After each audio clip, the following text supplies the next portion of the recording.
Olá pessoal, tudo jóia? JM33 News, pessoal. Não é mole não. Eu estou falando para todos vocês vocês, meus inscritos, porque essa eleição vai ser realmente a mais top, entendeu? De últimos tempos, de outras eleições. Essa eleição realmente está prometendo uma coisa muito inédita. Se não for para o segundo turno, realmente vai ser no primeiro logo, vai ser no primeiro, entendeu? Porque o próprio Lula, ele está muito preparado, tá? Ele está dizendo agora no chat, que nesse vídeo que já vou colocar, ele dizendo agora, tá? Agora mesmo, daqui a pouco, entendeu? Que realmente ele está realmente preparado, que o próprio coisa que já está até caindo aqui, até que o Bolsonaro realmente ele vai perder essa eleição, tá? Então é uma pode assim, tipo que surgiu uma coisa assim muito alguma coisa para poder realmente o Lula perder, entendeu? Mas é muito raro, vai ser muito raro realmente o Lula perder essa eleição contra o próprio. Já até caiu, já até caiu, tá vendo, pessoal? E o Lula continua aí, ó. E o Lula continua aí. E realmente o Lula vai ganhar essa eleição de 2022. De 2022. Pessoal, realmente hoje é dia 8, né? 8 não, hoje já é 9. Hoje já é 9 de 6, que é julho de 2022. Pessoal, anota isso aí. O Lula vai ganhar em disparada, entendeu? Ou no segundo turno, entendeu? Eu tô contando porque eu não sei muito das coisas, eu não sei muito das coisas, entendeu? Eu só estou dizendo coisas, entendeu? Que está em relato, entendeu? Para todo mundo ver, entendeu? Mas realmente hoje, esse ano é o tempo, realmente, é o tempo do nosso novo presidente da República da cidade do Rio de Janeiro, tá certo? É isso aí. Esse é o presidente, esse é o Lula que vai realmente começar a mudar essa trajetória que está acontecendo agora na cidade do Rio de Janeiro. Tá certo, pessoal? Pessoal, eu digo Rio de Janeiro porque eu moro no Rio de Janeiro e eu sou do Rio de Janeiro.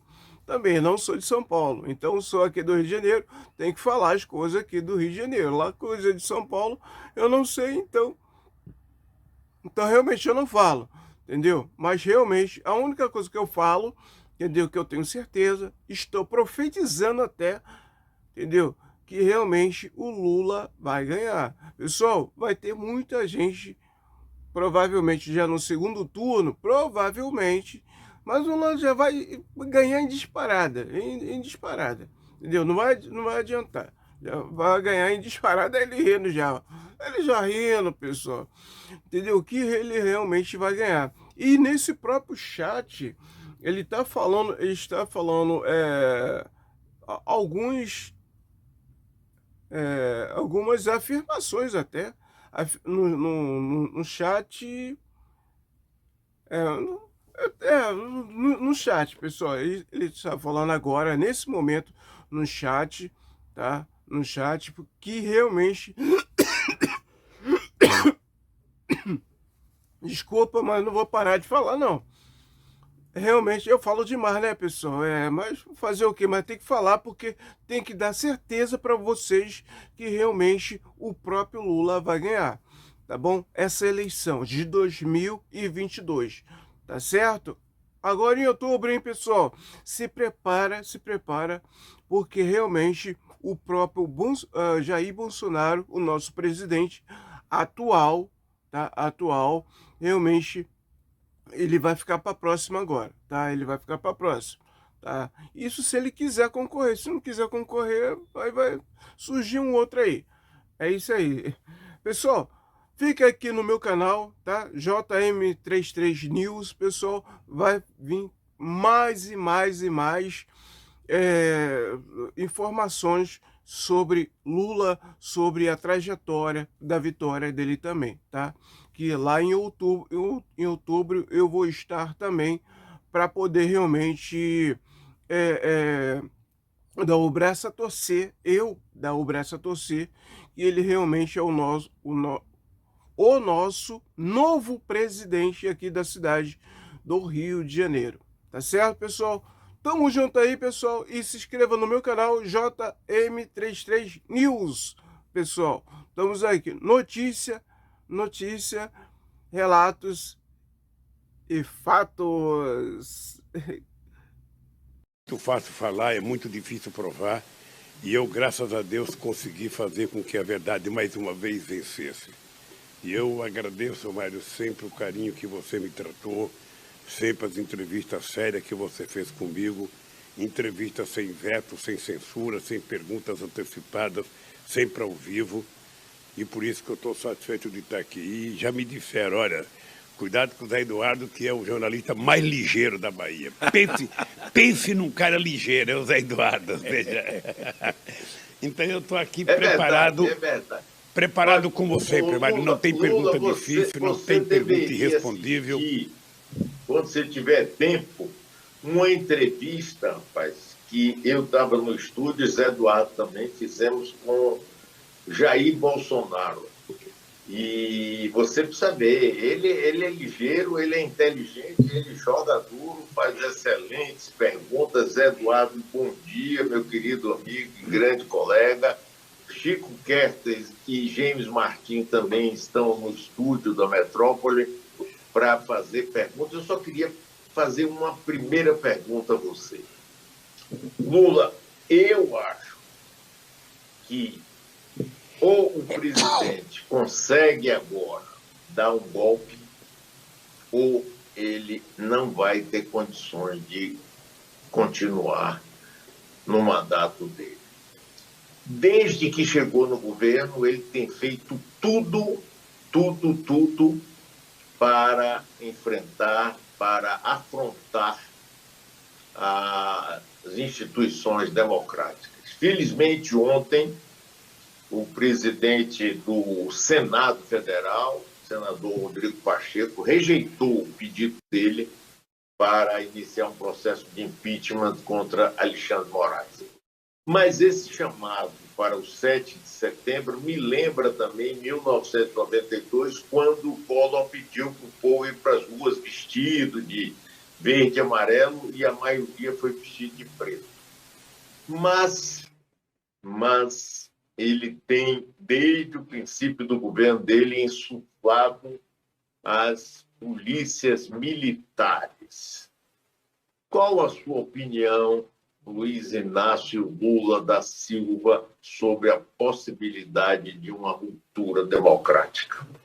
Olha, eu sinceramente, Mário, não acredito. Não acredito, não porque o Bolsonaro não tenha vontade, não porque não seja o desejo dele, mas porque a sociedade brasileira está percebendo, com o passar do tempo, de que a democracia faz bem. A democracia faz bem para todo mundo. A democracia é a única possibilidade de você fazer justiça social. A democracia é a única possibilidade que você tem de garantir que a sociedade viva na diversidade e harmonicamente. E o Bolsonaro nunca, não tem um momento na história do Bolsonaro em que você possa ver que ele tenha feito alguma coisa pensando na paz, alguma coisa pensando no desenvolvimento, alguma coisa pensando no emprego. Tudo que ele faz é só provocação, é só desafiar instituições, é como se fosse um cidadão incivilizado. Ou seja, ele não tem um mínimo de comportamento civilizado no trato com ninguém. Não gosta de índio, não gosta de mulher, não gosta de negro, não gosta de sindicato, não gosta de trabalhador, não gosta de político, não gosta de cultura. Não, sabe, é um cidadão que é a maior, a maior provocação do século XXI é o Bolsonaro ter sido eleito presidente da República. Eu, como cidadão brasileiro, fico triste porque fizeram de tudo para me tirar das eleições, Mário, E o povo deixou de votar num homem, sabe, da competência, da cultura do Fernando Haddad, para votar num genocida desse. Eu não acredito, eu posso te garantir uma coisa, que eu estou disposto, sabe, juntar tudo que é caco de democrata nesse país e a gente ir para a rua para não deixar que se faça nenhuma loucura, porque nós já vivemos golpes militares aqui e nós não queremos mais. E o golpe dele não é nem militar, é um golpe de miliciano, porque ele juntou os aposentados, os milicianos que convivem com a família dele, que participam da rachadinha, que vendem carro ilegal no Rio de Janeiro, que são responsáveis por parte da violência do Rio de Janeiro, sabe, que convivem com ele. O Queiroz está até agora solto, o Queiroz não foi preso até agora, sabe? Então essa gente nós precisamos tomar cuidado, porque não são gente que age com uma certa normalidade, não são pessoas que têm nenhum sentido de harmonia, de viver em paz com a sociedade. Então, eu te confesso que eu estou triste, porque esse homem não cuidou. Esse homem não cuidou da pandemia, esse homem não cuidou do emprego, esse homem não cuidou da fome. A gente tinha acabado a fome em 2014, a ONU reconheceu que o Brasil estava fora do mapa da fome, e agora o que a gente vê? A gente vê a fome voltar. São 19 milhões de pessoas com fome e mais de 40 milhões de pessoas que estão em estado de insegurança alimentar, Mário, pessoas que não comem a quantidade de calorias e proteínas necessárias, num país que é o terceiro produtor de alimento do mundo, num país que é o maior criador de gado do planeta Terra.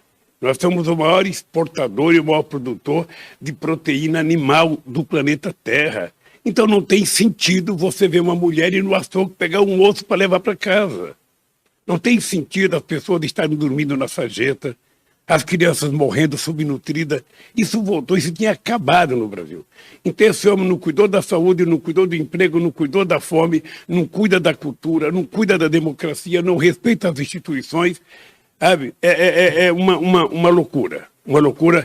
Eu penso que, por mais que a gente sofra, mas tem uma vantagem para nós. Ou seja, o Congresso não fez o impeachment dele, mesmo tendo 120 pedidos de impeachment, e agora tem um pedido de impeachment com mais de 100 entidades assinando. O Congresso não vai votar, porque o Congresso agora está trabalhando com 20 bilhões de emendas que foi colocada pelo relator do orçamento, coisa que nunca existiu no Brasil, mais 3 bilhões na mão do presidente da Câmara, ou seja, para tentar negociar com o deputado. A Suprema Corte eu acho que não vai interditá-lo. Então, meu caro, vai sobrar para você outra vez e para 215 milhões de brasileiros. Sabe? Em outubro do ano que vem, vocês podem interditar o Bolsonaro e colocar uma pessoa democrática para governar esse país. Lula, me diga uma coisa.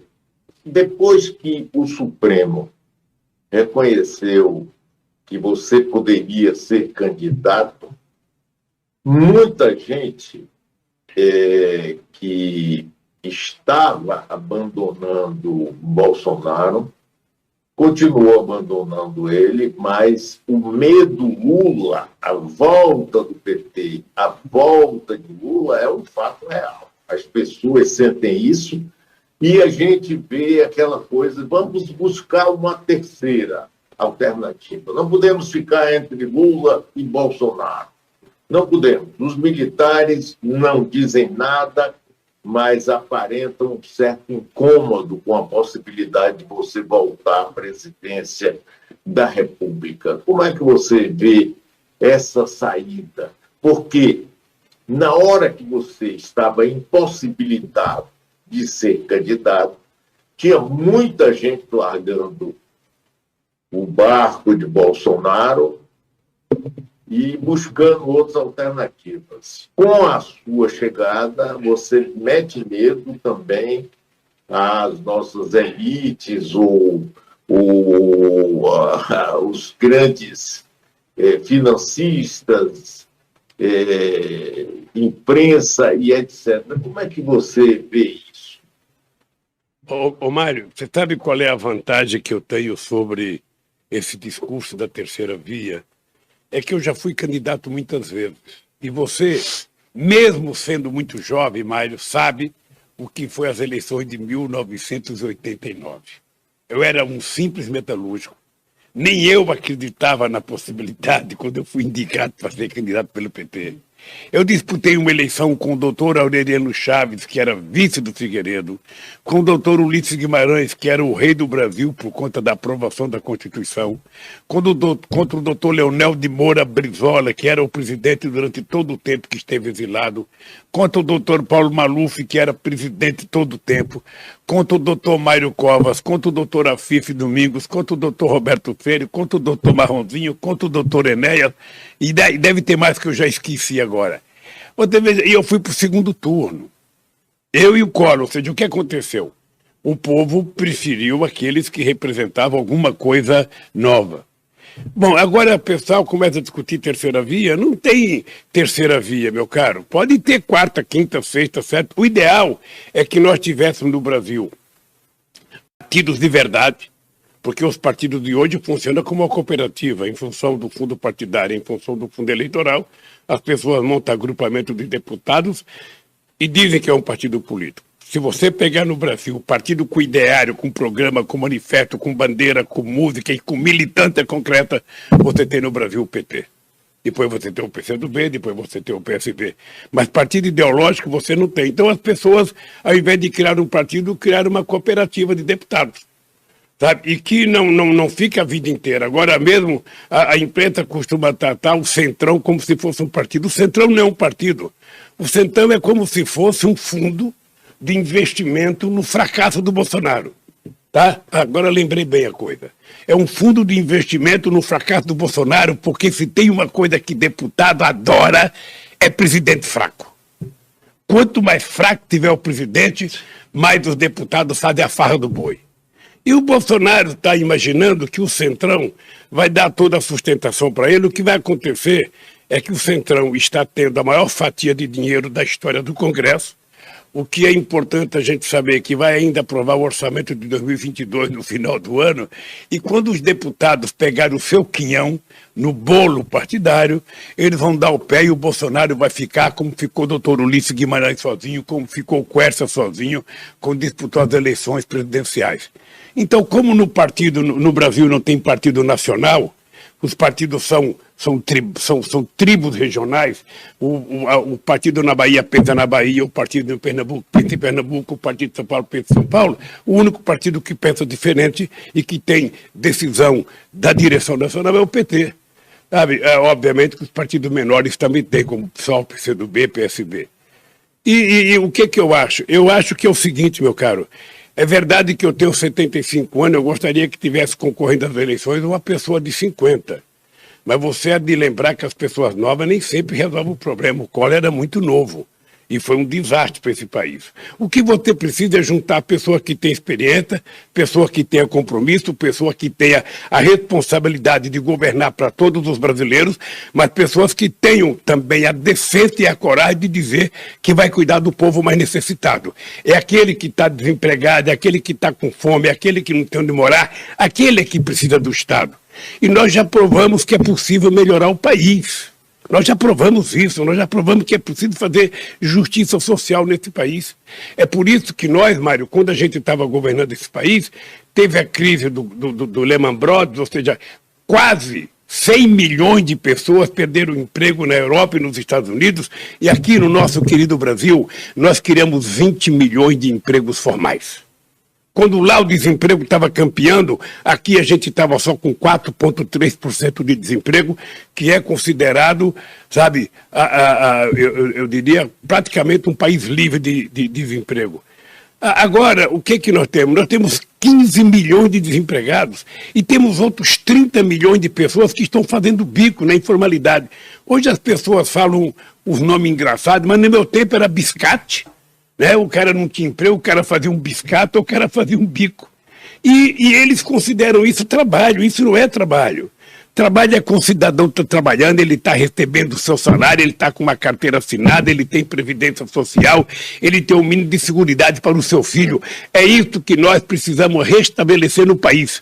A decência de uma sociedade moderna.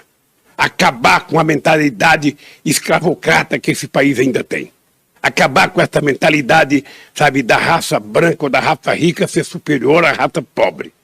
Sabe, é isso que eu me proponho a fazer. E te confesso, eu ainda não decidi se sou candidato, Mário, porque eu estou com muita paciência, estou conversando com muita gente, estou ouvindo muito desaforo, leio muita imprensa, tem algum setor da imprensa que não quer que eu vote ser candidato, porque se eu votar eu também vou regular os meios de comunicação nesse país. A gente não pode ficar com a regulamentação de 1962, não é possível. Então eu penso que nós vamos fazer uma coisa muito nova. Vai ser a coisa mais nova desse país, é fazer o povo voltar a comer 3 vezes. É fazer o povo ter emprego, é fazer o povo comer carne, é fazer o povo almoçar, jantar, é fazer o povo viver bem, trabalhar, estudar. Você não tem noção. Esse dia eu estava em Pernambuco e o menino negro da favela, o menino passou em 9 universidades no Rio de Janeiro.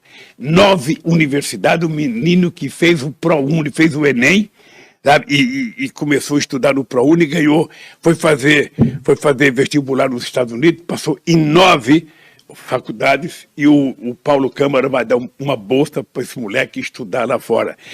Quando a gente dá oportunidade, Mário, quando a gente dá oportunidade, a gente percebe que todos nós somos mais iguais. E como eu acho que a gente tem que garantir a igualdade de oportunidade no banco da escola, é no banco da escola que a gente vai fazer com que as crianças possam mostrar, sabe, que todos são inteligentes, todos são inteligentes. O Paulo Freire dizia uma coisa, sabe, quando a gente come, a gente percebe que a gente é inteligente. Quando a gente está com fome, a inteligência um pouco que desaparece. Então, esse país bonito, esse país respeitado, esse país protagonista internacional, esse país que os Estados Unidos respeitavam, que a China respeitava, que a Rússia respeitava, que ainda respeitava, sabe, que a América Latina inteira respeitava, que o continente africano inteiro, sabe, respeitava, acabou na mão do Bolsonaro. Mário, você, não sei se você viu na imprensa, esse cara, ninguém quer vir no Brasil visitar o Brasil. E ninguém convida ele para ir lá. Ontem ele teve o descalabro de mandar o avião da FAB buscar o presidente, sabe, do Senegal, que é igual ele. Guiné-Bissau. Da Guiné-Bissau.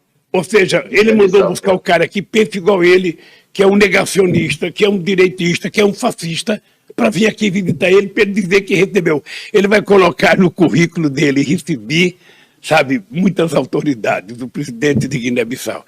Então, esse país maravilhoso que nós já criamos, que você já viveu, Mário, esse país que o seu filho viveu, e nós queremos que o seu neto, que o seu bisneto viva, vai voltar a ser criado nesse país.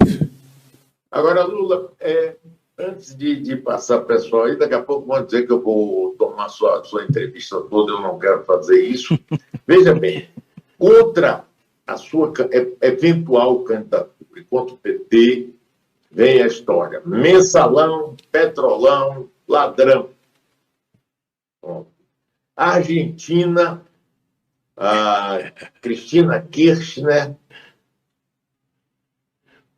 Mário, ser candidata a vice-presidente. A pergunta que eu faço a você é o seguinte: há alguma possibilidade de você apoiar uma outra candidatura e ficar como vice-presidente, tipo Ciro Gomes ou qualquer outro? O que você acha? Mário, deixa eu te falar uma coisa. A eleição não é um acordo, sabe, feito numa mesa às escondidas. A eleição é uma coisa muito pública. Eu não decidi que sou candidato ainda, e se aparecer um candidato que tenha mais possibilidade do que eu, que tenha, ao ver do meu partido, mais compromisso com a sociedade brasileira do que eu não tenho nenhum problema de indicar alguém e apoiar alguém. Agora, o que não é aceitável é você querer transformar um candidato que com um ano antes das eleições está em primeiro lugar na pesquisa, sabe, contra todos os candidatos, que ele deixe de ser candidato porque o adversário dele não gosta dele. Olha, eu não quero os votos do meu adversário, eu não quero concorrer, sabe, no lugar dele. Eu quero disputar as eleições. Eu quero garantir o direito do povo brasileiro ir à urna e digitar o meu número. É isso. Se eu ganhar, ótimo. Se eu não ganhar, eu não ganhei contra o Fernando Henrique Cardoso 2 vezes. Eu não ganhei em 82 e eu voltei para casa, eu não ganhei contra o Collor. Eu voltei para casa, como diria o meu amigo Brizola, fui lamber minhas feridas e me preparar para o próximo embate. Agora, quando a gente ganha, as pessoas falam, é demais. Ô, Mário, eu vou te contar uma coisa. Se tem uma coisa que eu não tenho medo, é disputar a eleição e esse discurso de corrupção. O discurso de corrupção sempre foi feito no Brasil, sempre norteou grande parte da campanha. Nós já tivemos presidente aqui que foi eleito com a vassourinha. Nós já tivemos presidente aqui que foi eleito denunciando todo mundo como o Collor. O Collor cansou de esculhambar o Sarney e você viu o que aconteceu com ele. Então, meu caro, é o seguinte, não tem um candidato. Não tem um candidato, sabe, que tem autoridade moral para falar de corrupção do PT. E tudo que foi feito pelo PT para apurar a corrupção foi o que dá a esse país o direito de ter instituições que não se permite ficar com medo do presidente. No meu tempo, qualquer denúncia era investigada. Não tinha denúncia escondida. Nós criamos o portal da transparência, Mário, para você, da sua casa, do seu computador, acompanhar cada centavo gasto por esse governo. Isso aconteceu nesse país. Agora, quando você tem um presidente que fala em combater a corrupção e não investiga o Queiroz, não investiga a rachadinha que envolveu os seus filhos, não investiga o seu próprio patrimônio, eu estou muito à vontade para esse debate. Estou muito à vontade. E, aliás, eu vou lhe contar uma coisa. Esse debate eu quero fazer na televisão. Porque a gente vem denunciando e ninguém publica. É o seguinte, o DIESE, que é o Departamento de Estatística e Estudo Socioeconômico, sabe, do movimento sindical, fez um estudo em que a Lava Jato jogou no desemprego nesse país 4.400.000 pessoas.